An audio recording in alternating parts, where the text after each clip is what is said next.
আচ্ছা, তোমরা তো আমার হোয়াটসঅ্যাপ, ফেসবুক সব জায়গায় স্টোরি দেখো, ठीक है। কিন্তু লাইক দেও না কেন বলো তো? তোমরা তো কিপটে কেন?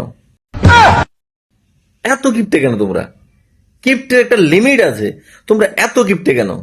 अच्छा। এত কিপটে ভালো না রে ভাই, এত কিপটে ভালো না। এত কিপটেমে কইরো না। কিপটেমে করতে করতে হার্টের রোগী হয়ে যাবা। হার্টের রোগী হইলে ডাক্তারও ঠিক করতে পারবো না। তো কিপটেমে করো না। বাইগান দিয়ে দাও একটা লাইক আর শেয়ার করে দাও। আচ্ছা, তোমরা কি ভয় পাও আমার এই লাইক শেয়ার কমেন্ট করতে? যদি ভাবো যে তোমাদের একটা লাইক শেয়ারে যদি আমি সেলিব্রিটি হয়ে যাই, আরে আমি তো এমনিই celebrity bro. Don't worry, be happy. Like share comment ইচ্ছে মতো ঝাড়ো, দেখি ভিডিওটাতে কত লাইক শেয়ার কমেন্ট হয়। Love you all.